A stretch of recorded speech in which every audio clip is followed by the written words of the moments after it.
एक समय की बात है, सुंदरवन जंगल में टुनटुनी चिड़िया अपनी सौतेली बहन पिंकी चिड़िया और अपनी सौतेली माँ रानी चिड़िया के साथ रहा करती थी। टुनटुनी की माँ टूनी चिड़िया की मौत कुछ महीनों पहले एक सांप के काटने के कारण हो गई थी।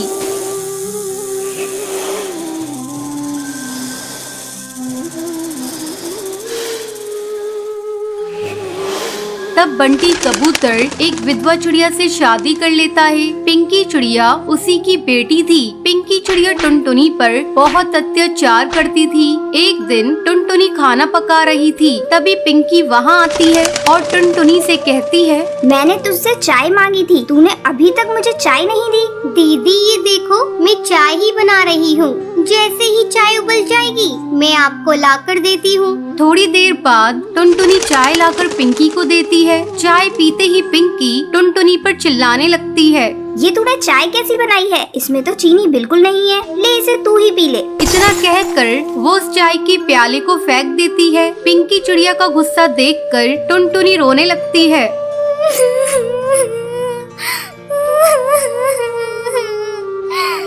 टुनटुनी की रोने की आवाज सुनकर रानी चिड़िया वहाँ आती है। तब टुनटुनी रोते हुए उससे कहती है,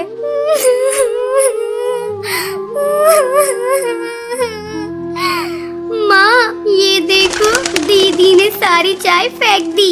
आहा, टुनटुनी तू मेरी बेटी की शिकायत मुझसे मत किया कर। चल अब चलकर सफाई कर। टुनटुनी को पूरा घोंसला साफ करना पड़ता है। दिन भर काम करने के बाद टुनटुनी रात को अपने घोंसले में जाती है और अपनी माँ की तस्वीर के सामने फूट फूट कर रोने लगती है।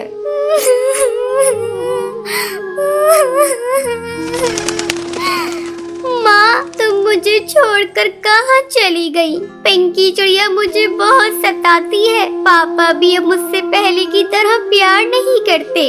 वो रोते रोते सो जाती है। अगले दिन पिंकी चिड़िया स्कूल जाने के लिए तैयार हो रही थी। अरे महारानी, मेरा स्कूल ड्रेस कहाँ है? तूने प्रेस तो कर दिया है ना? पिंकी की चिल्लाने की आवाज सुनकर टुनटुनी वहाँ आती है और कहती है, नहीं दीदी, कल मेरा हाथ रोटी बनाते समय जल गया था, इसलिए मैं प्रेस नहीं कर पाई। तू खा खा कर मोटी हो गई है, तुझे चर्बी चढ़ गई है, अब तुझसे कोई काम नहीं होता। माँ इसे अभी इसी वक्त घर से बाहर निकालो, अब ये हमारे किसी काम की नहीं। तब रानी चिड़िया पिंकी से कहती है, बेटा अगर हम लोगों ने इसे घर से बाहर निकाल दिया तो इसका बाप हम लोगों को भी घर से निकाल देगा। इसका दूसरा इलाज है मेरे पास। इसी तरह कुछ दिन गुजर जाते हैं। अब रानी चिड़िया टुनटुनी को खाने के लिए बहुत थोड़ा सा खाना देती थी। धीरे धीरे टुनटुनी कमजोर होती जा रही थी। एक दिन रानी चिड़िया टुनटुनी से कहती है, टुनटुनी जा कुएं से पानी भर ला, पीने का पानी खत्म हो गया है। माँ मैं कुएं से पानी कैसे निकालूंगी? मैंने कभी कुएं से पानी नहीं निकाला, मैं कुएं में गिर जाऊंगी। तू डरती क्यों है? तेरे साथ पिंकी चिड़िया भी जा रही है। हिम्मत करके टुनटुनी पानी भरने के लिए कुएं पर जाती है। जैसे ही वो कुएं से पानी निकालने लगती है, पिंकी चिड़िया उसे कुएं में धक्का देने के लिए जाती है। पिंकी चिड़िया का बैलेंस बिगड़ जाता है और वो कुएं में गिर जाती है। मुझे बचाओ, मैं डूब जाऊंगी। मुझे बचा ले टुनटुनी, मैंने तुझ पर बहुत अत्याचार किए हैं टुनटुनी, मुझे माफ कर दे, मुझे बचा ले किसी तरह से। दीदी तुम चिंता मत करो, ये रस्सी जल्दी से लो और ऊपर आ जाओ। पिंकी चिड़िया रस्सी पकड़कर कुएं से बाहर आ जाती है। उस दिन के बाद से दोनों बहनें खुशी खुशी रहने लगती हैं।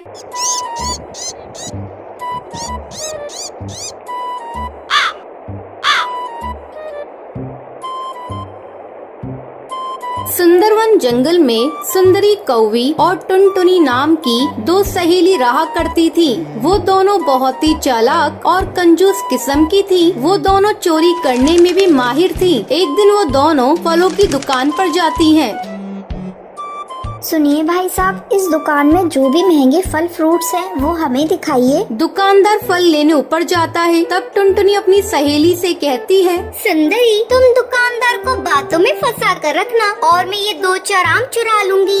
हाँ टुनटुनी, ये दुकानदार अकेला है, यहाँ इसके अलावा कोई नहीं है, यहाँ चोरी करने में आसानी होगी। चुप चुप सुंदरी, देखो दुकानदार फल लेकर आ गया है। ये लीजिए बहन जी, इस दुकान के सबसे अच्छे आम और सेब। टुनटुनी और सुंदरी थोड़ी देर तक आम और सेब को देखती है। फिर सुंदरी दुकानदार से कहती है, भाई साहब, वो जो ऊपर आपने नाशपाती रखी है वो मुझे दिखाइए। ठीक है बहन जी, मैं अभी आपको दिखाता हूँ। जैसे ही दुकानदार उन ऊपर की नाशपातियों को निकालने जाता है, वैसे ही टुनटुनी नीचे रखे आमों में से 2 आम छुपाकर अपने थैली में डाल लेती है। सुंदरी, मैंने 2 आमों को चुरा लिया है। अब किसी भी तरह इस दुकानदार से पीछा छुड़ाओ। ओ भाई साहब, गलती से मैं अपना पर्स घर पर भूल आई, मैं कल आकर आपसे सामान ले जाऊंगी। ठीक है बहन जी, कोई बात नहीं, ये दुकान तो आपकी ही है, आप जब चाहें आकर यहाँ से फल ले जा सकती हैं। सुंदरी और टुनटुनी आम चुराकर दुकान से बाहर निकल आती हैं। देखा सुंदरी, मैंने कितनी स्मार्टली पके आमों को चुराया है, दुकानदार को इसकी भनक भी नहीं लगी। चल उस सब्जी के ठेले के पास चलते हैं, थोड़ी सब्जियां भी ले लेती हूँ। सुंदरी, सब्जियों को खरीदना क्या है, उसे भी चुरा लेंगे। हाँ हाँ, वही तो मैं भी सोच रही हूँ, सब्जियों को भी चुरा लेंगे। दोनों सब्जी वाले के ठेले के पास जाती हैं।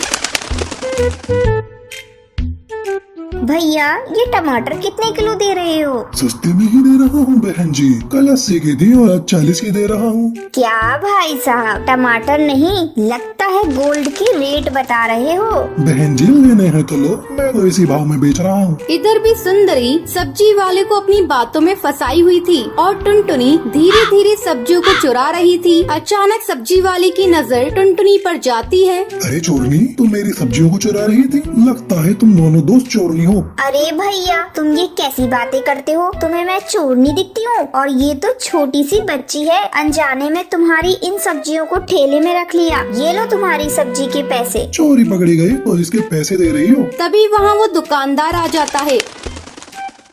भाई साहब देखिए ना, ये मेरी दोस्त को चोर बता रहे हैं, बताइए क्या मैं चोर हूँ? अभी अभी मैं आपकी दुकान से आई हूँ। तभी दुकानदार को टुनटुनी के थैले में उसके आम दिख जाते हैं। अरे ये आम तो मेरी दुकान के हैं, तुमने इसे मेरी दुकान से चुराया है? मैं अभी पुलिस को फोन करके बुलाता हूँ। नहीं नहीं भाई साहब, हम लोगों से गलती हो गई, आगे से हम लोग ऐसा नहीं करेंगे, आप पुलिस को मत बुलाइए। उस दिन के बाद से टुनटुनी और सुंदरी चोरी करना छोड़ देती हैं और मेहनत मजदूरी करके अपना जीवन व्यतीत करने लगती हैं।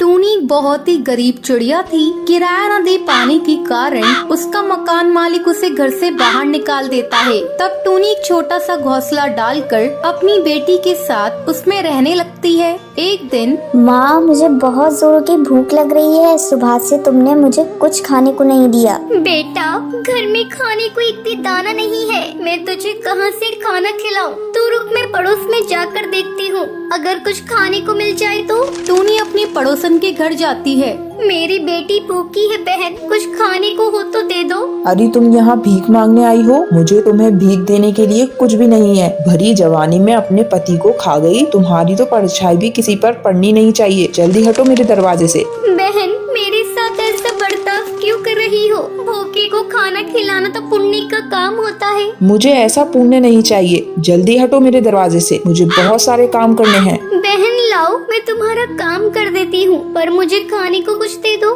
देखो, मैं तुमसे कह रही हूँ ना, तुम यहाँ से जाओ। तुम हटती क्यों नहीं? नहीं तो मैं अभी पुलिस को बुला लूंगी। नहीं नहीं बहन, पुलिस नहीं बुलाना, मैं जा रही हूँ। टूनी दुखी मन से वापस घर लौट आती है। बेटा, इस जमाने में गरीबों की मदद कोई नहीं करता। चल, मैं तुझे लेकर जंगल में चलती हूँ, वहीं कुछ मिल जाएगा तो तुझे खिला दूंगी। अगर आज तेरे पापा जिंदा होते तो आज तेरी हालत ऐसी ना होती। टूनी टुनटुनी को लेकर रोती हुई जंगल में जाती है। वहाँ एक साधु ध्यान लगाए हुए बैठा था। महात्मा जी, मेरी मदद कीजिए, मैं बहुत गरीब हूँ और बहुत दुखी भी हूँ। घर में खाने पीने को कुछ भी नहीं है, मेरा घोंसला भी टूटा फूटा है। महात्मा जी, आप मेरी मदद करिए। साधु अपनी आंखें खोलता है। बेटी, अब तुम्हारे तो किधर कट गए? मैंने तुम्हारी सारी बातों को सुन लिया है। ये लो जादुई मिट्टी, इससे जाकर एक मिट्टी का घर बनाओ। घर बनते ही तेरे सारे दुख दूर हो जाएंगे। और ये लो फल, इसे तुम और तुम्हारी बेटी खा लो। इसे खाकर इसका बीज अपने आंगन में लगा देना। ये जादुई फल है, ये सालों साल तुम्हारे पेड़ पर लगे रहेंगे। फिर उसे बेचकर तुम खुशी खुशी अपना गुजारा कर सकती हो। टूनी फल और मिट्टी लेकर अपनी बेटी के साथ अपने टूटे फूटे घोंसले के पास आती है और वहीं साधु की दी हुई मिट्टी से घर बनाती है। मम्मी ये घर कितना सुंदर है। हाँ बेटा, अब हम लोग इसी घर में रहेंगे। फिर दोनों फल खाती हैं और उसका बीज नीचे आंगन में लगा देती हैं। अगले दिन जब टूनी सोकर उठती है तो वो देखती है, अरे मैंने जो कल बीज लगाया था उससे विशाल पेड़ उग गया है और इस पर बहुत सारे फल भी लग चुके हैं। मैं अभी इन फलों को तोड़कर जंगल जाकर बेचूंगी। टूनी फलों को तोड़कर जंगल में बेचने लगती है। अब टूनी के पास पैसों की कोई कमी नहीं थी। माँ, जंगल में अगर वो साधु नहीं मिलते तो आज ये मिट्टी का घर भी नहीं होता। हाँ बेटा, एक दिन फिर से हम जंगल में चलेंगे और उस साधु का धन्यवाद करेंगे। चल टुनटुनी, बातें करना छोड़ और चल के खाना खा ले। हाँ माँ, अभी आई। इस तरह टुनटुनी और टूनी खुशी खुशी मिट्टी के घर में अपना जीवन बिताने लगती हैं। दोस्तों, कल के लकी विनर्स के नाम ये रहे आपकी स्क्रीन पर। आज का सवाल ये है, साधु टूनी को क्या देता है? अगर आपको पता है तो आप हमें कमेंट करके जरूर बताएं। लकी विनर के नाम कल की वीडियो में दिखाए जाएंगे। अगर आपको ये वीडियो पसंद आई हो तो लाइक और ऐसी कहानियाँ देखने के लिए मेरे चैनल को सब्सक्राइब करना ना भूलें।